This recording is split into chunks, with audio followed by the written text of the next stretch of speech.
காலம் ஒரு நாள் மாறும், நம் கவலைகள் யாவும் தீரும்.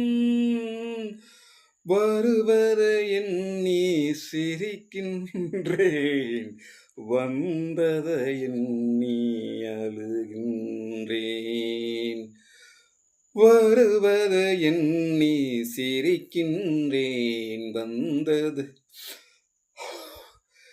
இப்படி நமக்கு வந்ததெல்லாம் நினைச்சு அழுதுகிட்டு இருந்தா வருவதை நினைச்சு சிரிக்க கூட முடியாம போயிரும். கொஞ்சம் சிரிப்போன்னு சொல்லி நம்ம சிரிக்க வைக்க, சிந்திக்க வைக்க ஒரு பெரிய மாற்றத்தை நிகழ்த்த வருகிறது. இலங்கையின் கல்வி வரலாற்றில் மிகப்பெரிய அத்தியாயமாக உருவெடுத்துள்ள புதிய கல்வி சீர்திருத்தம். மொடியுள் முறை, மெய்யுறுதி கற்றல், ஒத்தன்டிக் லேர்னிங், திறன் அடிப்படையிலான கல்வி, அதாவது கிரெடிட் கொடுக்குறாங்க. செமிஸ்டர் அடிப்படையிலான கல்வி, ஃபர்தர் மொடியூல் விருப்பத்துக்கு தெரிவு செய்கிற கதை, விசேஷமா நிதி எழுத்தறிவு சம்மந்தமாக, அதாவது ஃபைனான்சியல் லிட்ரஸி சம்மந்தமாக சின்ன வயசுலேயே சொல்லிக் கொடுக்குற கதை.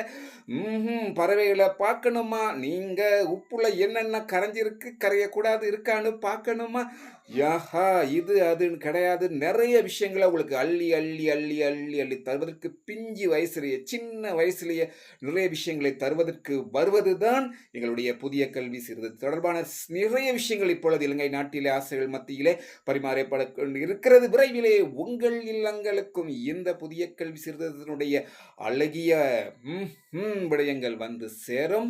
நீங்களும் எதிர்காலத்திலே சிரிப்பதற்காகத்தான். சிலர் சிரிப்பார், சிலர் அழுவார், நான் சிரித்து கொண்டே இருப்பேன்னு சொல்லி நீங்க சொல்லணும். இந்த புதிய கல்வி சீர்திருத்தம் தொடர்பாக நிறைய விஷயங்களை நீங்கள் தேடி அறிந்து கொண்டால் நிச்சயமாக இதுக்கு கை கொடுப்பீர்கள்.